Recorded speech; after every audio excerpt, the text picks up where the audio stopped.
পরদিন তারা বাসায় ফিরে আমায় ফোন না দেওয়ায় আমি দুপুরে ফোন দেই ঠিকঠাক বাসায় পৌঁছেছে কিনা সেটা বোঝার জন্য। ফোন দেওয়ার পর রীতিমতো আমি শকড হয়ে যাই। কথা বলছি, আমি আমার বউ আমাকে বলছে, তুই আমাকে ব্যবহার করেছিস, তুই আমাকে আর কোনোদিন ফোন দিবি না। আমি ভাবছি, এটা কে যে আমায় ছাড়া কিছু বুঝতো না, সে এগুলি কিভাবে বলতে পারলো, ভাবতে পারলো? ফোনের ওই পার থেকে আবার কথা আসলো। এবার তার মা বলছে, তোমায় আমি ছাড়বো না, তোমার জীবনটা আমি নষ্ট করে ছাড়বো। আমি ফোন কেটে দিয়ে বাসায় ফোন দিলাম। মা ফোন ধরেই কাঁদো কাঁদো গলায় বলছে, তোর বউ আমাকে খুব অপমান করেছে, আর তোর শাশুড়ি। আমি ভাবছি, কি হচ্ছে এগুলো? এর মধ্যে মা বলল তারা সোজা জানিয়ে দিয়েছে তারা আর এই বউকে বাসায় আসতে দেবে না। এগুলো শুনে আমার মাথা কাজ করছিল না। রাগে আমি আর কোনো কথা বলি না। এরপরে তারা আমাদেরকে যা পাঠাবে না মেয়েটিকে, সেটা আমরা বুঝতে পারি এবং আমি ফোন রেখে শুয়ে পড়ি। এগুলো নিয়ে তখন আমি তেমন কিছু ভাবিনি। তখন আমার মনে হয়নি যে তারা আমার সাথে খারাপ কিছু করবে। ঠিক সেই সময় কেউ যেন দরজায় টোকা দিল। আমি বললাম, দরজা খোলা আছে, কিন্তু তারপর আর কোনো আওয়াজ নেই। একটু ঘাবড়ে গেলাম। তারপর ভাবলাম হয়তো কেউ মজা করছে, কিন্তু একটু পরেই ভাবলাম মেসে তো কেউ নেই আমি ছাড়া। রুমমেট পরীক্ষা দিতে চলে গেছে, আর কেউ কেউ বাইরে আছে। তারপর আবার ভাবলাম সব আমার মনের ভুল, যেহেতু মেসটা গ্রামের ভেতরে, কেউ হয়তো মজা করছে। পরীক্ষা পরদিন একটু পড়তে চাইলাম, কিন্তু পারলাম না। শুয়ে পড়লাম। কখন ঘুমিয়ে গেছি জানি না। ঘুমের মধ্যে একটা স্বপ্ন দেখলাম। কে যেন আমাকে বলছে, তুই বাঁচবি না, তোকে মরতেই হবে বলে আমার উপর ঝাঁপিয়ে পড়ল। আমি চিৎকার করছি, কিন্তু আমাকে সাহায্য করার মতো কেউ নেই। আমি হঠাৎ এক সময় খেয়াল করলাম যে আমার উপর ঝাঁপিয়ে পড়ল সে আর কেউ নয়, আমার স্ত্রী। আমি ভয় পেয়ে গেলাম আর বললাম, তুমি? তারপর আর কিছু মনে নেই। আমার যখন ঘুম ভাঙে তখন আমি তাকিয়ে দেখি আমি মেস মালিকের বাসায়, পাশে ছোট ভাই বন্ধুরা দাঁড়িয়ে আছে। আমি বললাম, আমি এখানে কিভাবে? মেস মালিক আমাকে খুব ভালোবাসতো, কোনোদিন রাগ করে বা জোরে কোনো কথা বলেনি আমার সাথে, কিন্তু সেদিন রাগান্বিত হয়ে বলল জানে না কিছু এবং নির্দেশ দিল আমাকে যেন এখনই বাসায় নিয়ে যাওয়া হয়। আমার শরীরে খুব ব্যথা করছিল। আমি আমার এক বন্ধুকে বললাম, আমাকে রুমে নিয়ে চল। তারপরে আমাকে রুমে নিয়ে আসা হলো। আমি সবাইকে বাইরে যেতে বললাম, দুইজন ছাড়া, সেই দুইজন যারা মেয়েটাকে আনতে সাহায্য করেছিল। তারা যেভাবে বলেছিল সেভাবেই বলছি। আমার বন্ধু বলছে, তোর বাসায় যে সমস্যা হয়েছে, তোর বউকে নিয়ে গেছে আন্টি, আমাদের দুজনকে ফোন করে সেটা বলেছে। তোর রুমমেট যখন পরীক্ষা দিয়ে এসে রুমে তোকে পায় না, তখন আমাকে ফোন দেয়, কারণ সে জানতো তুই আমাদের সাথে যাসনি। তাছাড়া রুমের দরজা নাকি খোলা। আমরা মেসে আসার পরে সবাইকে বলি তোর বাসার সমস্যার কথা, তখন সবাই খুব মন খারাপ করে এবং ওরাও ভাবে যে তুই হয়তো মন খারাপ করে কোথাও গেছিস। ফোন দিয়েও তোকে পাচ্ছিলাম না। সবাই মিলে তোকে দোকানের আশেপাশে এবং বাগানে এই সমস্ত জায়গায় খুঁজি। তারপর 8টা বেজে গেল। তখন একটু চিন্তিত হলাম। আমরা মেসের মালিকের কাছে গিয়ে আমরা তাকে সবকিছু খুলে বলি। আমরা সবাই বেরিয়ে পড়ি তোকে খুঁজতে। শহরের দিকে যাচ্ছিলাম। বাগান দিয়ে হঠাৎ কেউ একজন বলে উঠল, ওইখানে কেউ একজন পড়ে আছে। গিয়ে দেখি তুই।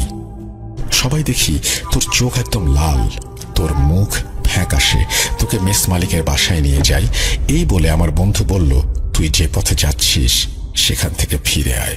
আমি অবাক হয়ে বললাম, কোন পথে? তখন সে বলল, তুই যে নেশা শুরু করেছিস এটা ভাবিনি, বাদ দে এসব। কথা শুনে আমি অবাক হয়ে গেলাম। আমি ওদেরকে বোঝানোর চেষ্টা করলাম এবং সেই সময় আমি বুঝতে পারলাম যে মেস মালিক কেন আমার উপরে রেগেছিল। আমি খুব হতাশ হয়ে ভাবি, কি হলো এগুলো? তাহলে কি এটা স্বপ্ন ছিল? তারপর থেকে আমি বুঝতে পারছিলাম আমার সাথে সব সময় কে যেন থাকে, এমন কিছু ফিল করি। সেদিন রাতে ঘুমাতে পারিনি। পরের দিন পরীক্ষা দিয়ে আসার পর আমার খুব খারাপ লাগে। কিছু করার ছিল না। তারপর থেকে প্রতিদিন দুপুরে কেমন করে যেন ঘুমিয়ে যেতাম। সেই স্বপ্ন আর সেই ঘটনা ফিরে ফিরে আসতো। মূলত সবাই রেগে গিয়েছিল আমার প্রতি। কারোর সাথে কথা বলতাম না। 2টি পরীক্ষাও দেইনি। সবাই ভাবে আমি নেশা করছি। এক পর্যায়ে মেস মালিক আমার বাসায় খবর দেয়। বাসা থেকে বাবা মা এসে সবটা শুনে আমায় বুঝিয়ে রেখে আসবে, কিন্তু মেস মালিক বলে আমি এমন ছেলেকে মেসে রাখবো না, সে নেশা করে, আমার মেসের নাম খারাপ হবে।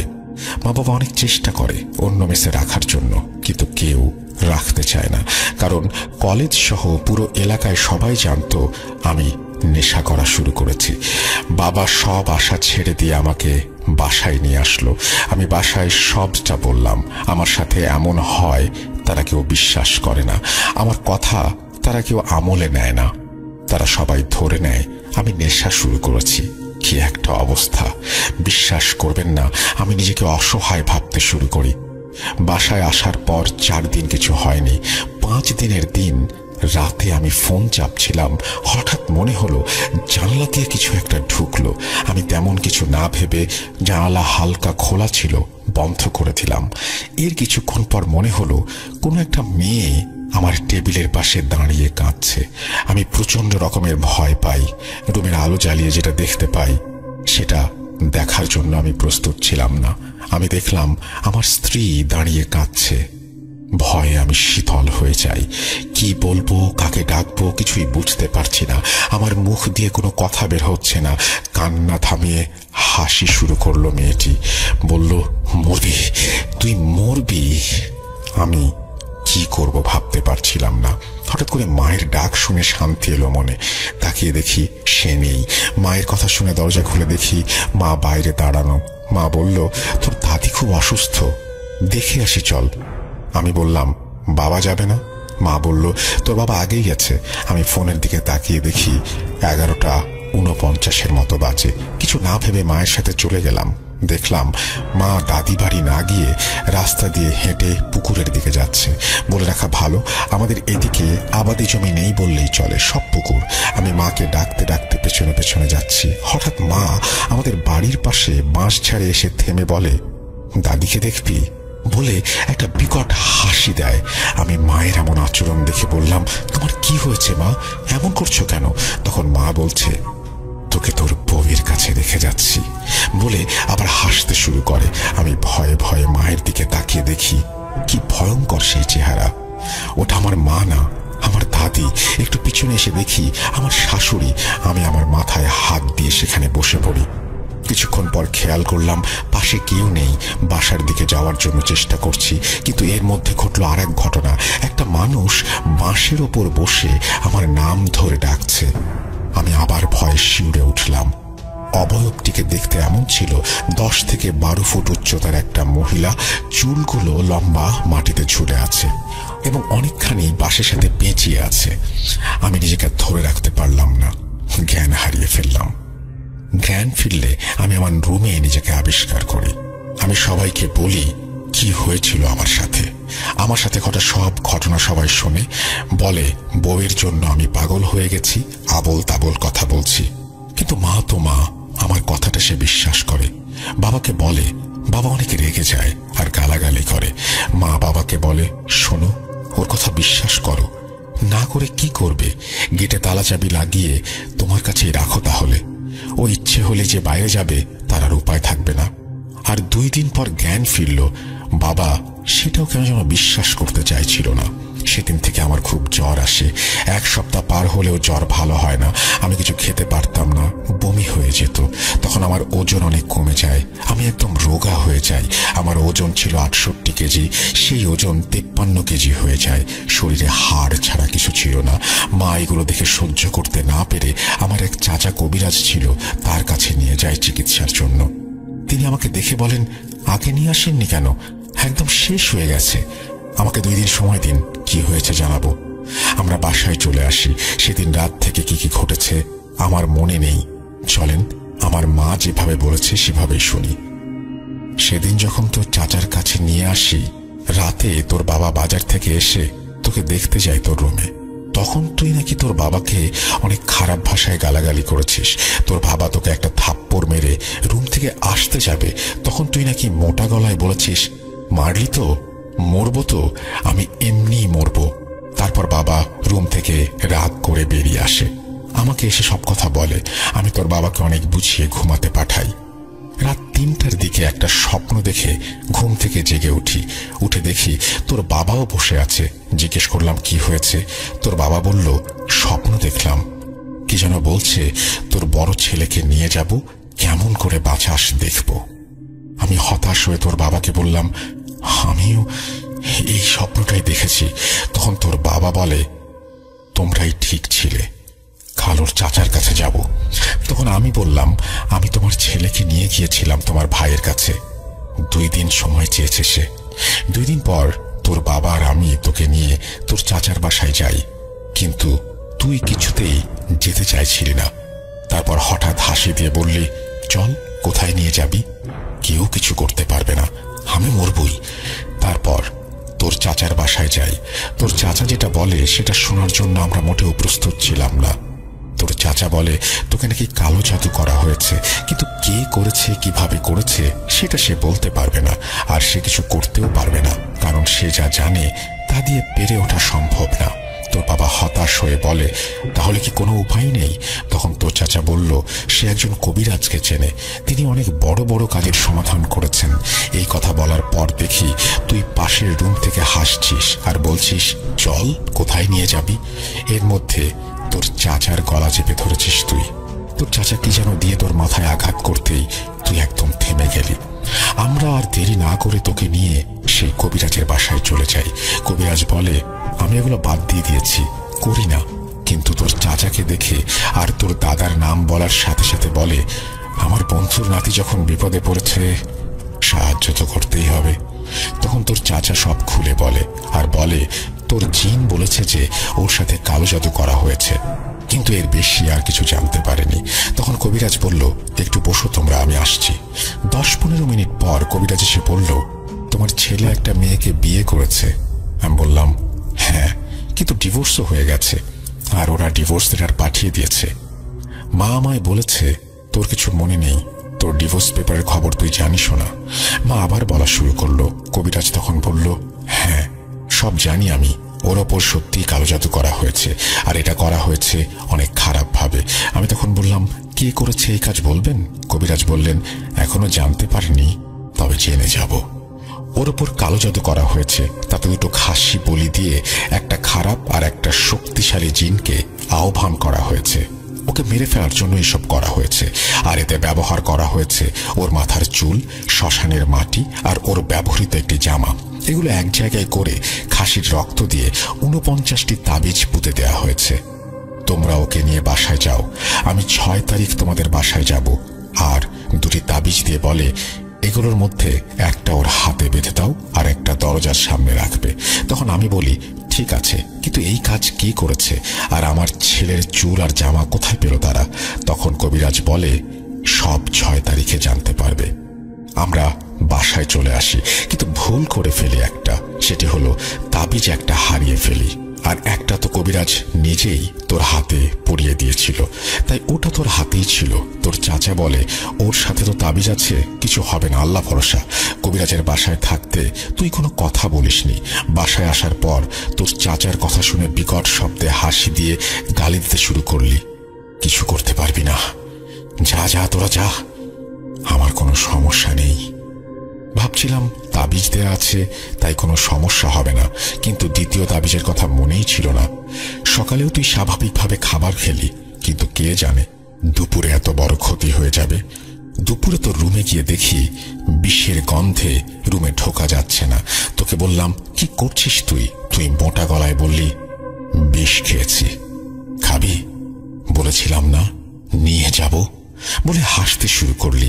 আমি চিৎকার করায় সবাই এসে তোকে জোর করে হাসপাতালে নিয়ে যেতে চায়, কিন্তু কেউ পারছিল না।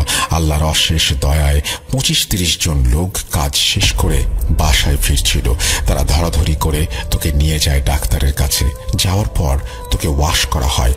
তুই একদম সুস্থ হয়ে গিয়েছিলি, একাই বাসায় চলে এসেছিলি, কিন্তু পরদিন সকাল থেকে এমন ঝাঁকুনি শুরু হয়, আবার মেডিকেলে ভর্তি করা হয় তোকে। সবাই অনেক চিন্তায় পড়ে গিয়েছিল তোকে নিয়ে। ডাক্তাররাও কেউ বলতে পারছিল না কি হয়েছে, কি করা যেতে পারে। এমন আচরণ দেখে ডাক্তার বা আশেপাশের মানুষও ভয় পেত। এসবই তোর বাবার মুখে শোনা, আমায় তো যেতে দেয়নি। এর মধ্যে তোর চাচা কবিরাজকে সব খুলে বলে। কবিরাজ অনেক বকা দেয়, বলেছিলাম না দেখে রাখতে। আমার কথা শোনেন নাই, তাবিজও হারিয়ে ফেলেছেন, বলেন নাই? এখন যত তাড়াতাড়ি সম্ভব আমার সাথে দেখা করেন। তোর চাচা কবিরাজের কাছে গেলে আবার দুটো তাবিজ দেয় আর বলে আগে যেটা হাতে আছে ওটা খুলে দিতে হবে আর এটা পরিয়ে দিতে হবে, একটা বালিশের নিচে রাখতে হবে। এটা করার পর তুই আর কোন রকম উদ্ভট আচরণ করিসনি, কিন্তু কারোর সাথে কথাও বলিসনি। 13 দিন পর তুই সুস্থ হলে ডাক্তার তোকে ছেড়ে দেয়, কিন্তু তুই কারোর সাথে তখনও কথা বলা শুরু করিসনি। এলাকার সবাই বলে তুই মেয়েটার জন্য বিষ খেয়ে পাগল হয়ে গেছিস। যাই হোক, কবিরাজ তুই সুস্থ হওয়ার 5 দিন পর আসে, অর্থাৎ নভেম্বরের 23 তারিখ। তখন তিনি তোর রুমে ঢুকে তোকে আনতে বলে। তোকে একটা গোল বৃত্তের মধ্যে বসানো হয়। তিনি বলেন 1 ঘন্টা আমি একে আটকে রাখতে পারবো। এর মধ্যে জোড়া খাসি একদমে কিনতে হবে আর 1 মণ মিষ্টি, 3 হাত কাফনের কাপড় লাগবে। আধা ঘন্টার মধ্যে সব ব্যবস্থা করতে হবে।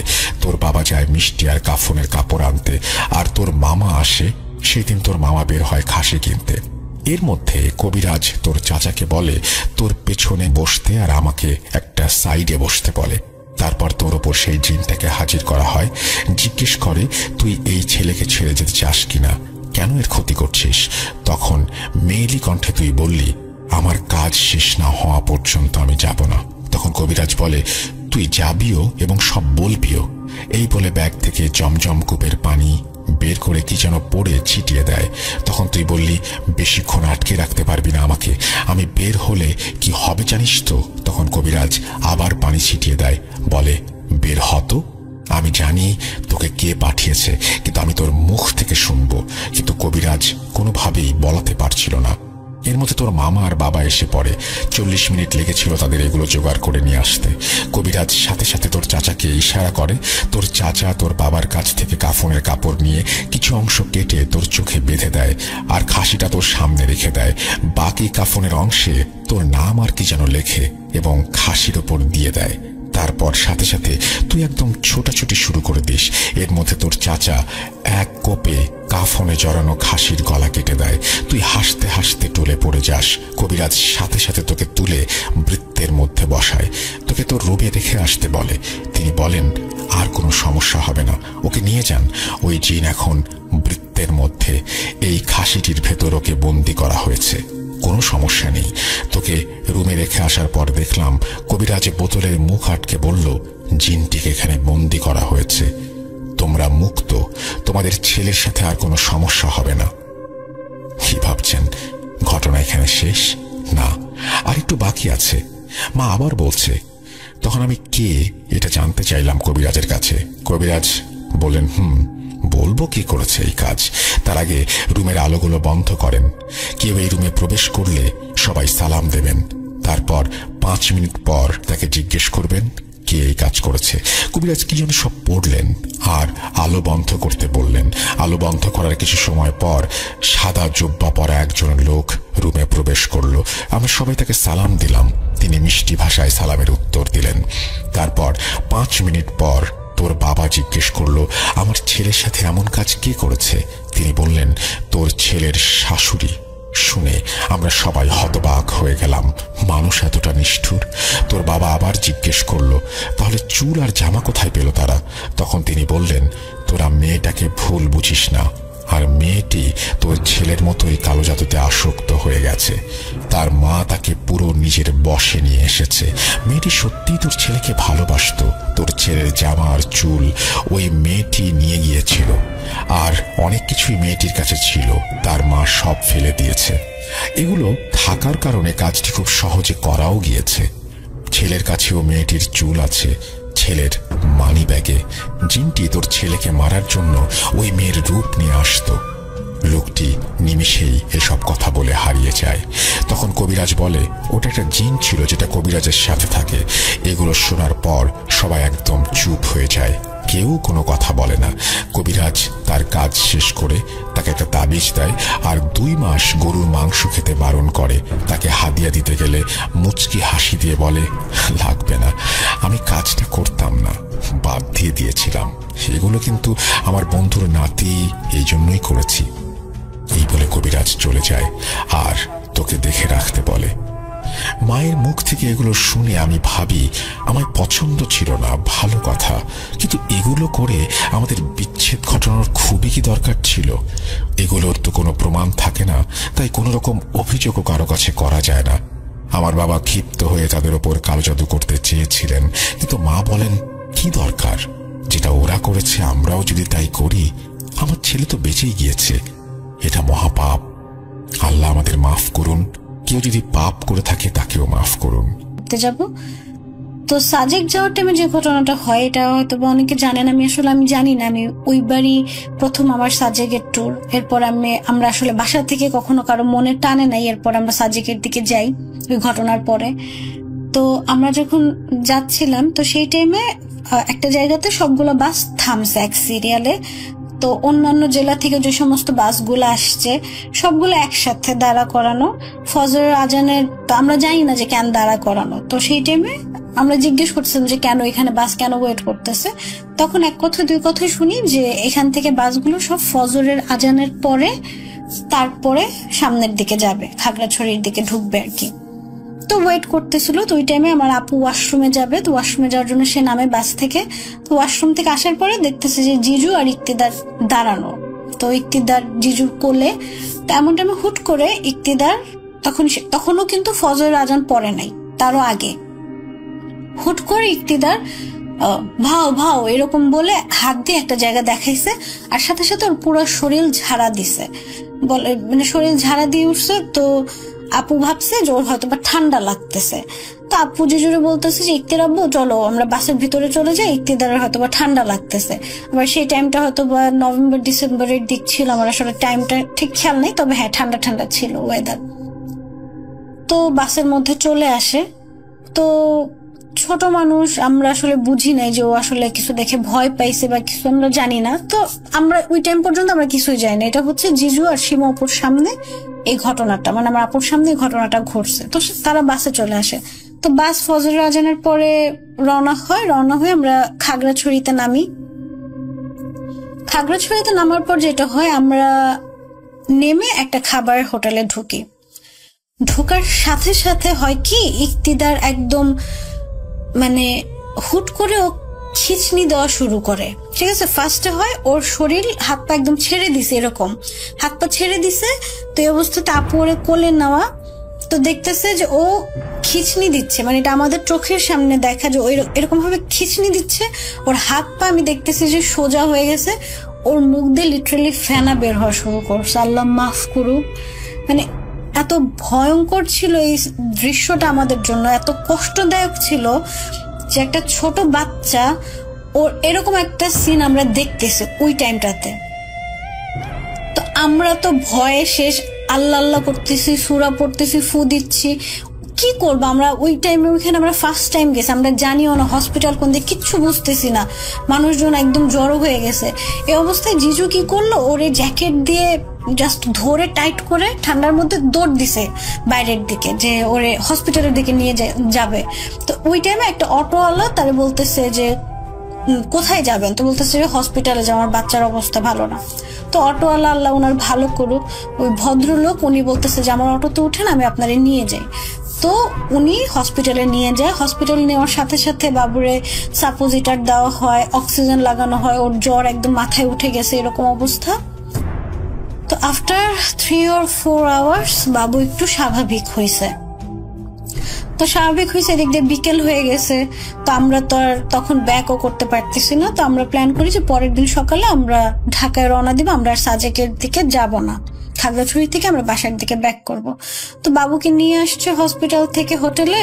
তো তখন বাবু একদম নর্মাল, মানে সকালে যে এরকম একটা কিছু, হ্যাঁ ওর শরীর দুর্বল বোঝা যাচ্ছে, বাট ও এমনি নর্মাল, খেলতেছে, খাইতেছে, আল্লাহর রহমতে সবকিছু স্বাভাবিক। তোর সকালে রাত্রের থেকে ওর আবার জ্বর ওঠা শুরু হয়েছে, সকালে ওর জ্বর, ভীষণ জ্বর। সেই অবস্থাতে আমরা ঢাকায় রওনা দিই, ঢাকায় চলে আসি। ঢাকায় আসার পরে যেটা হয় যে বাবু খালি ভয় পায়, ওর জ্বর থাকে, ও অসুস্থ থাকে আর ভয় পায়, আর এরকম হাত দিয়ে দিয়ে দেখায় যে ভাও ভাও ভাও এরকম করে, চিৎকার করে। তো আমরা বুঝতেছিলাম না, ডাক্তার দেখাইছে, ডাক্তার বলছে ওর অতিরিক্ত জ্বরের কারণে এরকম করতেছে। তো এটা আসলে সায়েন্টিফিক ব্যাখ্যায় ডাক্তার বলছে যে ও জ্বর মাথায় উঠে গেছিল, এর জন্য এরকম খিঁচনি হয়েছে, বা ওইদিকে অক্সিজেন লেভেল কম, বাচ্চার সমস্যা হয়েছে, এটা সায়েন্টিফিক ব্যাখ্যা। তো তারপর ওর ভয় পাওয়া কমে না, ওর অসুস্থতা কমে না, এত ডাক্তার এত মেডিসিন কোনো কিছুতেই কাজ হচ্ছে না, ও ভয় পাচ্ছে, আর ভয় পাইলে ওর এরকম জ্বর আসে। তো ওরা তখন গাজীপুর থাকে, তো গাজীপুর থেকে ওরা আবার ঢাকায় নিয়ে আসছে আমাদের বাসায় আসার পরে আমাদের যে মসজিদের যে ইমাম সাহেব, তাকে ভাইয়া বলে যে আপনি একটু আসবেন হুজুর, ওরে একটু ঝেড়ে দেওয়ার জন্য বা দেখার জন্য যে কি হয়েছে। তো ইমাম সাহেব নিচে বসা আমাদের ড্রয়িং রুমে, আর উপরে বেডরুমে ইক্তিদার খেলতেছিল, তো ইক্তিদারকে উপর থেকে নিচে নিয়ে আসতেছে। তো জাস্ট সিঁড়ির এক সাইড থেকে ইমাম সাহেবকে দেখছে, দেখে ও চিৎকার শুরু করছে, লিটারালি ও জোরে জোরে চিল্লানো শুরু করছে, মানে ও থাকবে না, ও নিচে কোনোভাবেই থাকবে না, ওরে কেউ ধরে রাখবে না, মানে ও চিল্লাচিল্লি শুরু করছে, মানে ধরাও যাচ্ছে না, এরকম একটা অবস্থা। তো ইমাম সাহেব বললো আচ্ছা ঠিক আছে, ও হয়তো বা ভয় পাইতেছে, আচ্ছা ঠিক আছে ওরা উপরে নিয়ে যান। তো ওরা উপরে নিয়ে গেছে। তো যাওয়ার পরে ইমাম সাহেব যেটা বললো যে ও কোনো কিছু দেখে ভয় পাইছে, ও তো ছোট মানুষ, কথা তো বলতে পারেনি স্পষ্টভাবে বা ক্লিয়ার না যে ও বলবে যে কি দেখছে, বা খারাপ কিছু দেখছে ভালো কিছু সেটা তো বলতে পারতেছে না, বাট যেটাই দেখছে ও হয়তো বা খারাপ কোনো কিছু দেখছে, যেটা দেখে ও ভয় পাইছে, আর ভয় পাওয়ার কারণে ও এরকম করতেছে, আর এরকম ও হয়তো কিছু দেখে যেটা ওরা দেখা দেয়, আর ও এরকম ভাও বলে। তো এটা হলো ইমাম সাহেবের ব্যাখ্যা। তারপর ইমাম সাহেব হলো পানি পড়া দেয়। তো পানি পড়া দেওয়ার পরে আপু ও খেলতেছিল, তো পানি পড়া নিয়ে যে আমার ভাগ্নি হয়তো বা হ্যাঁ আপু বা আমার ভাগ্নি দুজনের একজন পানি পড়া উপরে নিয়ে গেছে। যাওয়ার পর ও খেলতেছিল, উল্টা দিকে ফিরে আর কি ও খেলতেছিল, পিছন থেকে জাস্ট ওর গায়ে পানি পড়াটা ছিটা দেওয়া হয়, আর ও চিৎকার করে ওঠে, এমন ভাবে চিৎকার, রাগ করতেছে, মানে খুব বিরক্ত হয়েছে, এরকম একটা ওর অ্যাটিটিউড ছিল ওই টাইমটায়। তো এরপরে আল্লাহর রহমতে ওদের বাসায় গাজীপুরে ইমাম সাহেবের যাওয়ার কথা ছিল বাসা বন্ধ করার জন্য। তো সেই টাইমে রাস্তার কাজটা যারা অনেক আগের ঘটনা যেহেতু, তো টাইমেরও একটা বিষয় ছিল, যাওয়া হয় না। তো তবে এইখান থেকে নাকি কিভাবে বাসা বন্ধ করা যায়, তো ওইভাবে ইমাম সাহেব বাসাটা বন্ধ করে দিছে। তো আর পানি পড়া দেয়, আল্লাহর রহমতে দেখা গেছে এরপর থেকে বাবুর যে ভয় পাওয়ার যে বিষয়টা সেই জিনিসটা রিকভার হয়েছে, আল্লাহর রহমতে সুস্থ ছিল, মানে রিকভার করছে আর কি। এখন আমি জানি না এটা ভয়ের ঘটনা বা ভয়ঙ্কর কোনো কিছু বা কি, তবে যেটা আমরা যতটুকু শুনছি বা যতটুকু দেখছি সেই প্রেক্ষিতে বললাম, কারণ ও যদি কোনো কিছু নাই দেখতো বা ওর সাথে যদি কোনো কিছু নাই হইতো, ও হয়তো বা এরকম ভাবে হাত দিয়ে দিয়ে দেখায় কোনো কিছু বলতো না যে ও মানে ওখানে কিছু একটা আছে। ও যায় এবং দাদার শেখানো কাজগুলো করে। কিছুক্ষণ পর সে দেখতে পায় বৃত্তের চারপাশে অনেক পিঁপড়া ঘোরাঘুরি করছে এবং এক পর্যায়ে তারা চলে যায়। ফজরের আজান হলে মোতালেব বাড়ি ফিরে আসে। দাদা সকালে এসে বলে, নাতি রাতে কি দেখলা? মোতালেব বলে, অসংখ্য পিঁপড়া এবং মাজুল। দাদা বলে, ভয় পেয়েছ? মোতালেব বলে, না, পিঁপড়া দেখি কেউ ভয় পায়? দ্বিতীয় দিন দাদা মোতালেবকে আবার ডেকে পাঠায় এবং বলে, আজকে যাবে বাগিচা বাড়ি আর জঙ্গলে। তো মোতালেব আগের দিনের মতোই সেখানে যায় এবং কাজগুলো করে, এবং সে কিছুক্ষণ পর দেখতে পায় তার চারপাশে অসংখ্য সাপ। পিঁপড়াগুলোর মতোই সাপগুলো বৃত্তের চারপাশে ঘোরাফেরা করছে এবং তারা চলে যায়। ফজরের আজান হলে মোতালেব বাড়ি ফিরে আসে। তৃতীয় দিন দাদা মোতালেবকে পুনরায় বসতে বলেন। মোতালেব সেদিন যায় এবং অনেক ভাল্লুক ওই দিন তার বৃত্তের চারপাশে ঘোরাঘুরি করে। চতুর্থ দিন দাদা মোতালেবকে বলে, আজকে যেতে হবে মুগবেলাই কবরের পাশের ভিটায়। মোতালেব সেখানে যায় এবং বসে থাকে আর দেখতে পায় বড় বড় হাতি। হাতিগুলো ঘোরাঘুরি করে একটা সময় চলে যায়। পঞ্চম দিন দাদা মোতালেবকে বলে, আজকে যেতে হবে বসির তালুকদারের জঙ্গলে। মোতালেব সেখানে বসে। একটা সময় সে শুনতে পায় কিছু একটা তার দিকে আসছে। সে চোখ মেলে দেখতে পায় বড় বড় আকৃতির ঘোড়া তার দিকে দৌড়ে আসছে। ঘোড়াগুলো তার কাছে আসে এবং চারপাশে ঘোরাঘুরি করে। ষষ্ঠ দিন দাদা তাকে বলে, আজকে যেতে হবে কালীবাড়ি। আগের দিনের মতোই সে বৃত্ত এঁকে তার ভেতরে জায়নামাজ বিছিয়ে তসবিহ হাতে বসে থাকে এবং সে দেখতে পায় এটা প্রতিদিনের চেয়ে একটু ভিন্ন। চারপাশে মাটি ভেঙে যাচ্ছে এবং নদী হয়ে যাচ্ছে, আর একবার ভাঙলেই সে নদীতে পড়ে যাবে। তখনই ফজরের আজান দেয়। সে বাসায় চলে আসে। দাদা সকালে আসে এবং বলে, আজকে কি হলো? মোতালেব বলে, আজকে আমার চারপাশে মাটি ভেঙে নদী হয়ে গিয়েছিল, আর একবার ভাঙলেই আমি নদীতে পড়ে যেতাম। দাদা বলে, ভয় করেছে? মোতালেব বলে, ভয় করেনি, তবে ভয় না করার মতো না। দাদা বলে, আর কিছু না, কালকে কিন্তু জিনের সর্দার আসবে এবং তোমাকে দেখা দিতে পারে, তুমি চোখ সরাবে না, দেখবে সে কি করে। তো সে এবার 7ম দিন ফকির বাড়ি জঙ্গলে যায় এবং রাত 1টার দিকে বৃত্ত এঁকে জায়নামাজ বিছিয়ে তসবিহ হাতে বসে থাকে। একসময় সে দেখতে পায় 4 বেহারার একটা পালকি তার দিকে এগিয়ে আসছে এবং তার সামনে এসে পালকিটা থেমে যায়। পালকির ভেতর থেকে কর্কশ কণ্ঠে ধমক দিয়ে কেউ একজন বলে, এই বেটা, প্রতিদিন ডাকছিস কেন? মোতালেব বলে, আমি উস্তাদি শেখার জন্য আপনাকে ডেকেছি। পালকির ভেতর থেকে বলে, ওস্তাদি শিখবি? মোতালেব বলে, জি। কিছুক্ষণ চুপ থেকে সে একটা ধমক দেয়, পুরো জঙ্গল কেঁপে ওঠে। মোতালেব চমকে ওঠে। পালকির ভেতর থেকে রাগী কণ্ঠে বলে, আমার ধমকি সহ্য করতে পারছিস না, আবার ওস্তাদি শিখতে চাস? এটা বলে সজোরে একটা থাপ্পড় দেয় মোতালেবের বাম গালে। বাম গালের চাপা ডান গালের সাথে এসে যেন লেগে যায়। মোতালেব জ্ঞান হারায়। সকালে দাদা আসে এবং মোতালেবের বাবাকে বলে, মোতালেব কই? মোতালেবের বাবা বলে, মোতালেব তো এখনো আসেনি। দাদা বলে, তাহলে ওকে নিয়ে আসতে ফকির বাড়ির জঙ্গলে যেতে হবে। পরে কয়েকজন মিলে সেখানে গিয়ে দেখে মোতালেব অচেতন অবস্থায় পড়ে আছে। তাকে বাড়িতে নিয়ে আসা হয়। জ্ঞান আসলে তাকে জিজ্ঞেস করা হয় কি হয়েছিল। মোতালেব ধীরে ধীরে বলতে শুরু করে রাতে কি হয়েছিল। সব শুনে দাদা বলে, আমার আর কিছু করার নেই, তোমার ছেলে আর 7 দিন বাঁচবে। এবং দাদার কথা মতো মোতালেব 7 দিন পরে মারা যায়। দাদা নাতি হারানোর বেদনায় 1600 জিনের সর্দারকে গ্রামের ভেতরে যাওয়ার রাস্তার পাশে গাব গাছে বন্দি করে।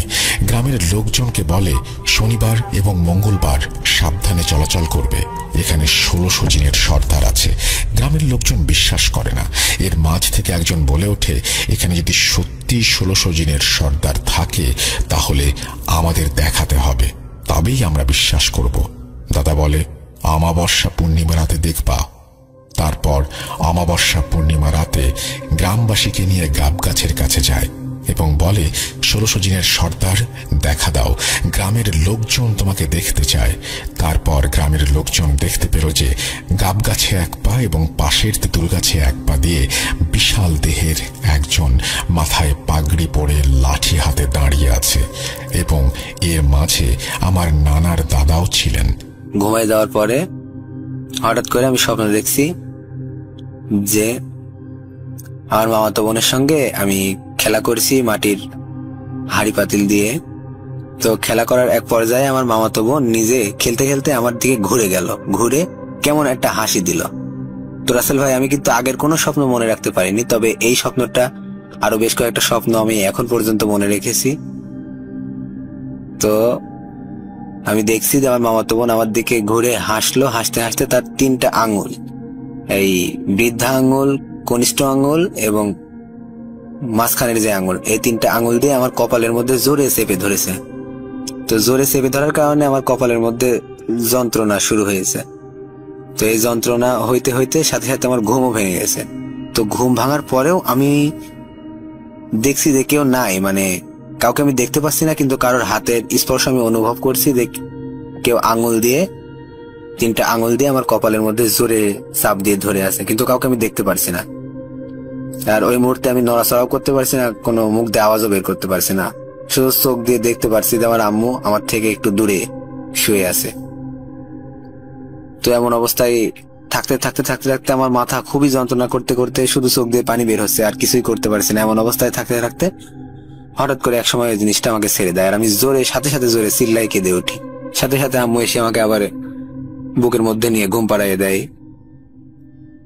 তো ওই দিন চলে যায়।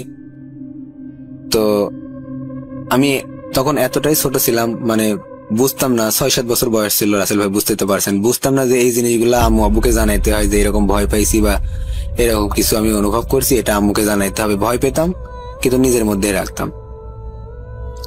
তো ছোটবেলা থেকে, শুধু এখন থেকে না, ছোটবেলা থেকে আমি মানে দিনগুলো আমার খুব ভালোই যেত, কিন্তু রাত হলে আমার নিজের কাছে মনে হতো হয়তো কিছু একটা ঘটবে। খুব নার্ভাস ফিল করতাম নিজের কাছ থেকে। রাত্রি যেন আমি সহ্যই করতে পারতাম না, খুব খারাপ লাগতো আমার কাছে। তো রাসেল ভাই, এর মধ্যে আরো অনেকদিন কেটে যায়। আমি অমনি রাতে ঘুমের মধ্যে স্বপ্ন দেখি, কিন্তু কি স্বপ্ন দেখি বলতে পারি না, শুধু চিল্লাই কেঁদে উঠি। তো এই কারণে আম্মু অনেকবার অনেক হুজুরকে দিয়ে আমাকে ঝাড়াই দিছে, কিন্তু তেমন খুব একটা লাভ হয়নি।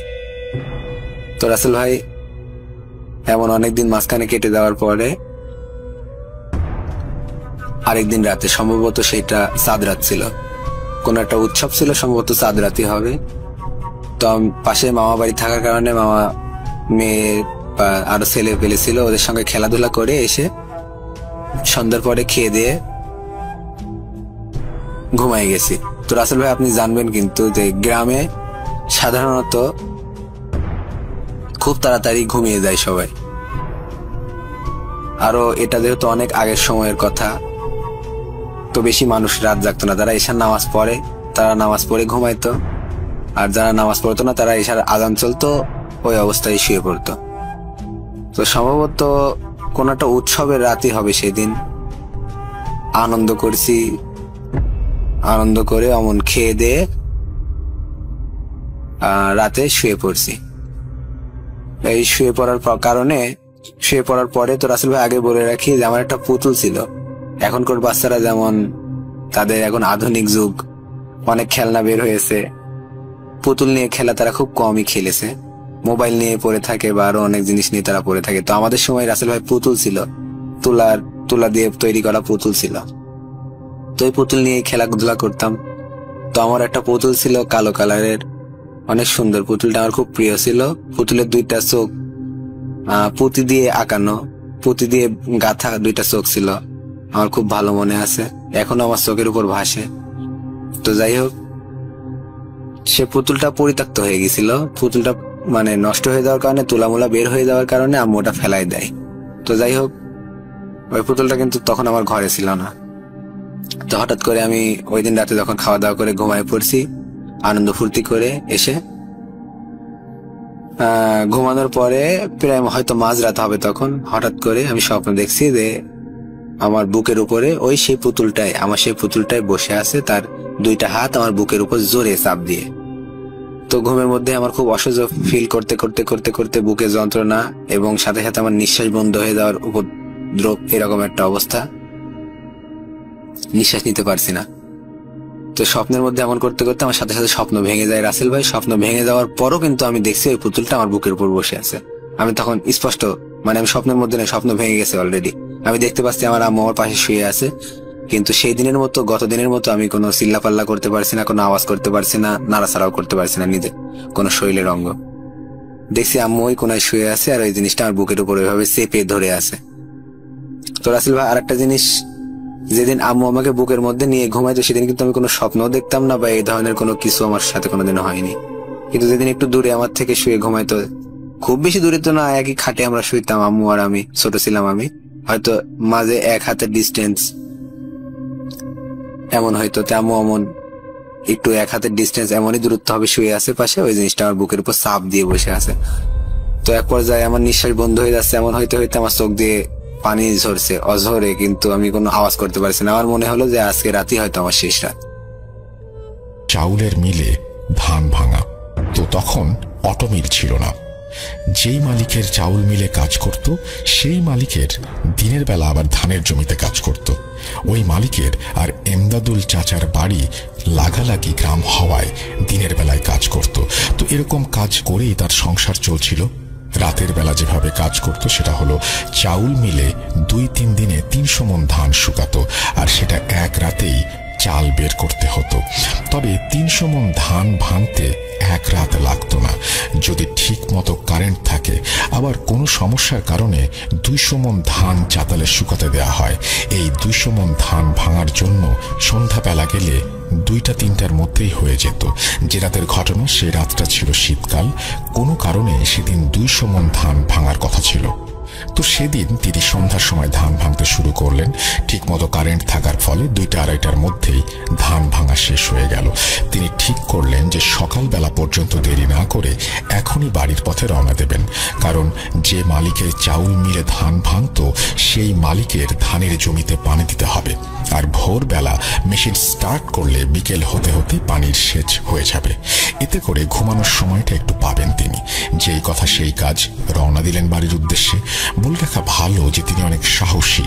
এই ধরেন ভূত, জিন এই সব কিছুতেই তিনি ভয় পেতেন না। মিল থেকে বাড়িতে আসার জন্য 2টা রাস্তা ছিল। একটা ছিল পাকা সড়ক, আর একটা ধানের ক্ষেতের মধ্য দিয়ে। যদি পাকা সড়ক দিয়ে আসেন তাহলে বাড়ি আসতে সময় লাগবে 1.5 ঘন্টা, আর ধান ক্ষেত দিয়ে আসলে সময় লাগবে 1 ঘন্টা। ভোরবেলা মেশিন স্টার্ট করতে হবে বলে তিনি শর্টকাট রাস্তা ধরলেন। চারিদিকে কুয়াশা পড়েছে। ধান ক্ষেতের মোটা আল পথ ধরে হাঁটছেন তিনি।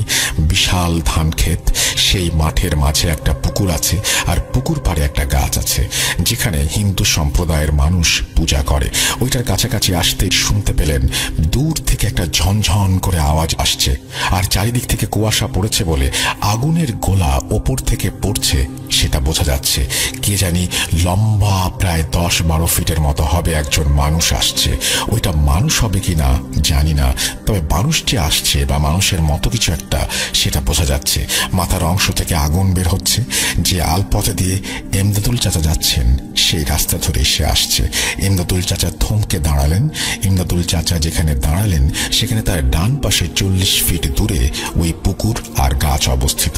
তিনি যে আলপথে দাঁড়িয়ে আছেন সেই আলপথের সামনে 30 ফিট দূরে আর একটা আলপথ ডান পাশে গেছে, যা পুকুর আর ওই গাছের দিকে গেছে।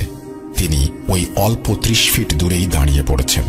যখন ওই মানুষের মতো অবয়বটি তার কাছে আসে তিনি দেখেন তার চেহারা ছিল কালো, কান 2টা ছিল হাতির কানের মতো, গলায় অসংখ্য ঝনঝন করা আওয়াজের মালা, চোখ ছিল না, মুখমণ্ডলের জায়গায় শুধু একটা মুখ ছিল যা দেখতে ঘোড়ার মুখের মতো। সেখানে থেকেই আগুনের ফুলকি বের হচ্ছে। হাত ছিল একটা, সেই হাত দিয়ে ঝনঝন করে আওয়াজ করা মালাটা ধরে রেখেছেন। এমদাদুল চাচার মনে হয় এই প্রথম ভয়ে শরীর কাঁপুনি দিয়ে উঠল। আর এরকম ভয় পাওয়ারই কথা। এর আগে যতগুলোর সাথে তার দেখা হয়েছে তাদের কারোরই এরকম অগ্নিমুখ ছিল না। গ্রামের মানুষ জানে এসব এন্টিটি নাকি আগুন দেখলে কাছে আসে না, কিন্তু এটার ক্ষেত্রে বিপরীত। এটা তিনি কল্পনাও করেননি। যাই হোক, সেদিন তিনি ঠাঁই হয়ে দাঁড়িয়েছিলেন। শীতকালেও এমন অবস্থা যে শরীর ঘেমে নিয়ে একাকার। সেই এন্টিটি তার সামনে 30 ফিট দূর দিয়ে ডান আলপথ ধরে সেই পুকুর এবং গাছের দিকে ঝনঝন আওয়াজ করে আগুনের গোলা ফেলতে ফেলতে চলে যাচ্ছে। আর এমন ভাব নিয়ে গেল যে ওই এন্টিটি দেখতে পায় নাই যে তার সামনে কেউ ছিল। এমদাদুল চাচা যখন দেখলেন সেই পুকুর পাড়ের গাছের কাছে গিয়ে বিদ্যুৎ চমকানোর মতো সে ভ্যানিশ হয়ে গেল, দূর থেকে তখন আজানের ধ্বনি ভেসে আসছে। এমদাদুল চাচা সেখানে কতক্ষণ দাঁড়িয়েছিলেন তিনি বুঝতে পারেননি। 2-2.5 ঘন্টা কিভাবে কেটে গেল তিনি খেয়ালই করেননি। অতঃপর তিনি সেখান থেকে দ্রুত হাঁটা শুরু করেন। তার ঠিক 10-12 দিন পরের ঘটনা। যে মালিকের ধান ভাঙত সেই মালিকের ধানে সেচ দেওয়ার জন্য মেশিন স্টার্ট দিতে হবে। তখনকার সময়ে বরেন্দ্র অঞ্চলে পানির ডিপ টিউবওয়েল ছিল না। ডিজেল চালিত ইঞ্জিনের দ্বারা পানি সেচ করা হতো। দিনের বেলায় নিজের বাড়ির কিছু কাজ থাকায় তিনি সিদ্ধান্ত নিলেন যে দিনের বেলা সেচ না দিয়ে রাতের বেলা সেচ দিবেন। জমির পরিমাণ বেশি হওয়ায় পুরো রাত লেগে যাবে সেচ দিতে। এতে করে দিনের বেলায় বাড়ির কিছু টুকিটাকি কাজ করা যাবে।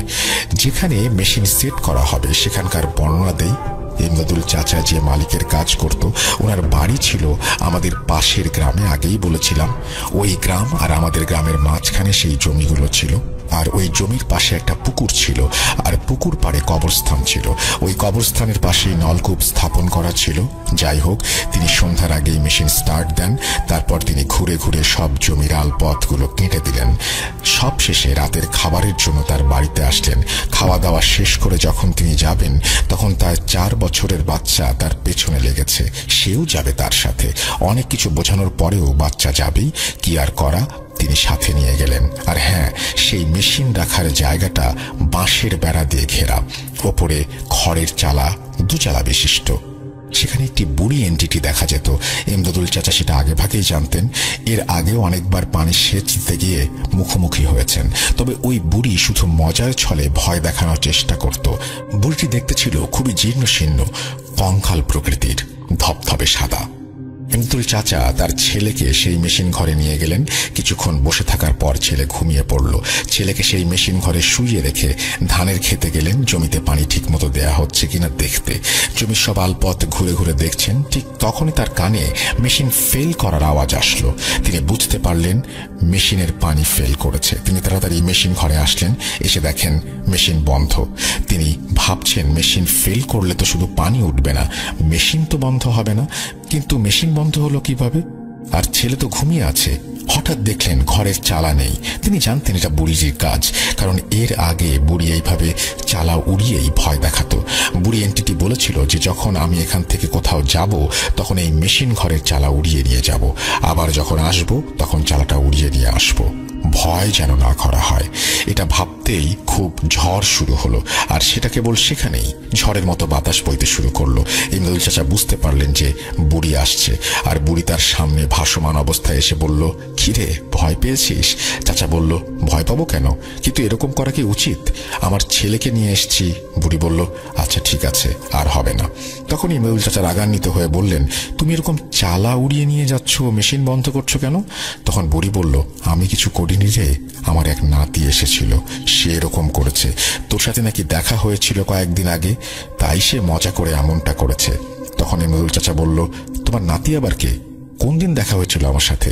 বুড়ি বলল, তুই ধান ভেঙে আসছিলি মাঠের ক্ষেতের ভেতর দিয়ে, তখন দেখা হয়েছিল। ইমদাদুল চাচা বললেন, হো, এবার বুঝেছি। বুড়ি বলল, তার বুকের মাঝখানে একটা চোখ ছিল যা তুই দেখতে পাসনি, কিন্তু সে ঠিকই দেখতে পেয়েছে। মেশিনের নলটার মুখে মাটি লাগিয়ে আয়, তোর আর কষ্ট করে হ্যান্ডেল দিতে হবে না, একটা স্টার্ট দিলেই পানি উঠবে, আর টিউবওয়েলে পানি তুলতে হবে না। আপনারা জানেন কিনা জানি না, সেই মেশিনগুলোতে পানি তুলতে হলে নলকূপের মুখে একটা ছোট টিউবওয়েল লাগানো থাকে, আর সেখানে পানি তোলার পরেই মেশিন স্টার্ট দিলে তারপর পানি ওঠে। অতঃপর ইমদাদুল চাচা মেশিনের নলের মুখে মাটি লাগালেন। তারপর তিনি দূরে গিয়ে দাঁড়ালেন। কিছুক্ষণ পর দেখলেন মেশিন একা স্টার্ট হয়ে গেছে। এই ছিল বাস্তব ঘটনা। এই কারণে উনি একটি ব্যাগের মধ্যে ওনার যে প্রয়োজনীয় সকল জিনিসগুলো ভরে উনি সাইকেলের পিছনে বেঁধে সাইকেল চালানো শুরু করেছেন। বাসা থেকে প্রায় 1-1.5 কিলোমিটার দূরে উনি যখন সাইকেল চালিয়ে যাচ্ছেন, উনি বের হয়েছেন অ্যাভারেজ 12টা 10-15 এমন টাইমে। উনি ঠিক করেছেন যে ওনার স্টেশনে যেতে 3 কিলোমিটার রাস্তা 10-20 মিনিট বা 25 মিনিট লাগুক, তারপরেও ওনার এনাফ সময় থাকবে, তার মধ্যে উনি রেডি হয়ে ওনার সকল কাজকর্ম গুছিয়ে নেবেন। তো উনি সাইকেল চালাচ্ছেন। চালাতে চালাতে বাসা থেকে যখন 1-2 কিলোমিটার দূরে উনি চলে এসেছেন,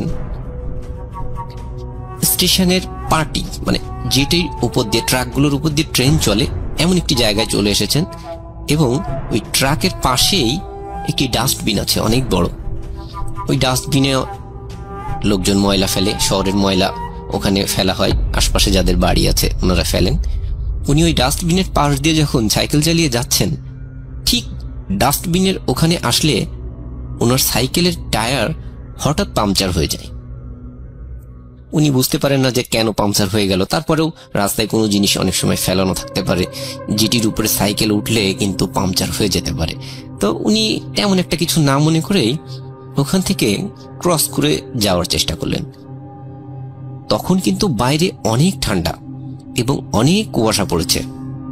উনি ওই অবস্থায় তখন দেখেন ওই ডাস্টবিনের প্রায় মধ্যে এক সাইডে বসে দুটা বাচ্চা কিছু একটার জন্য খাওয়ার চেষ্টা করছে, খাচ্ছে আর কি। তো উনি ওটি তেমন একটি গুরুত্ব দিলেন না। তারপরেও উনি যখন একটু আগে চলে গেলেন ওই জায়গাটি ক্রস করে, তখন ওই বাচ্চারা খুব জোরে জোরে হাসছে।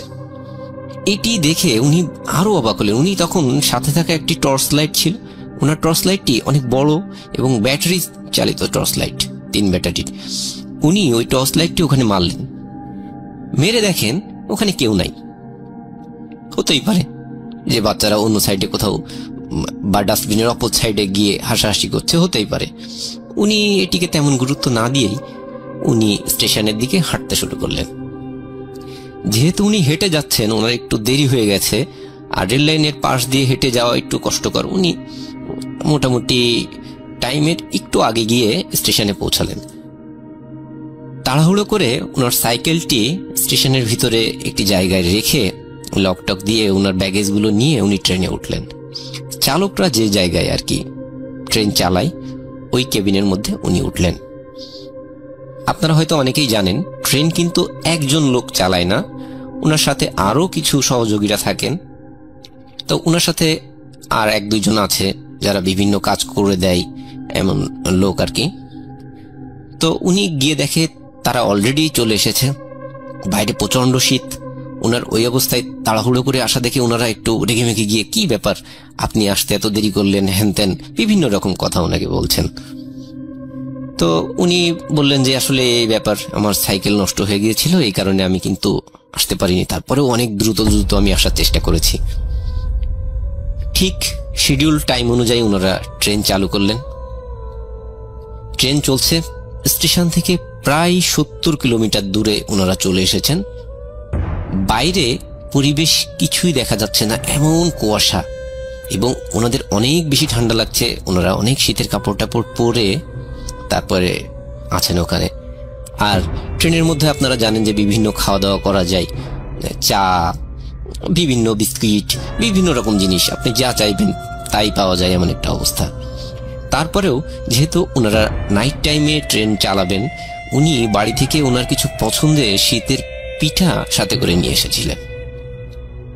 ওনারা সবাই মিলে ওই খাবারগুলো খাচ্ছে, চাটা খাচ্ছে, গল্প করছে। 70 কিলোমিটার চলে আসার পরে উনি হঠাৎ লক্ষ্য করেন একটি বাচ্চা ট্রেনের সাথেই দৌড়াচ্ছে।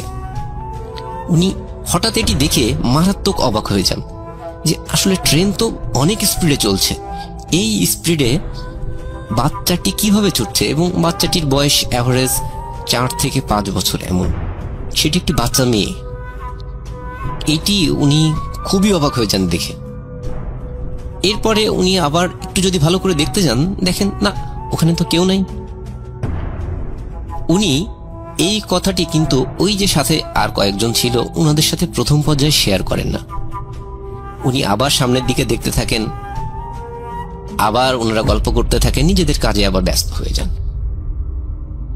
আবারও কিছু সময় পরে উনি দেখেন যে কিছু বাচ্চা ছুটে এসে ট্রেনের ট্রাকগুলোর পরে লাফিয়ে পড়ছে। এইবার কিন্তু উনি মারাত্মক আকারে ভয়কে পেয়ে যান যে বাচ্চারা কোথা থেকে আসছে এবং ট্রেনের ট্রাকের উপরে ঝাঁপ দিয়ে পড়ছে, তাহলে তারা মারা যাবে।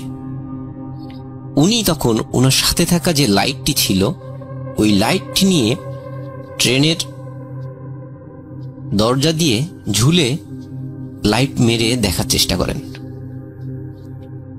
এই চেষ্টা করতে গিয়ে হঠাৎ কিছুতে উনি মারাত্মক আকারে হাতে বাড়ি খান, এবং বাড়ি খেয়ে উনি অনেক বেশি আঘাতপ্রাপ্ত হন। সাথে সাথে উনি ভয়ও পান, কারণ উনি লাইট মেরে দেখেন ওখানে কেউ নাই।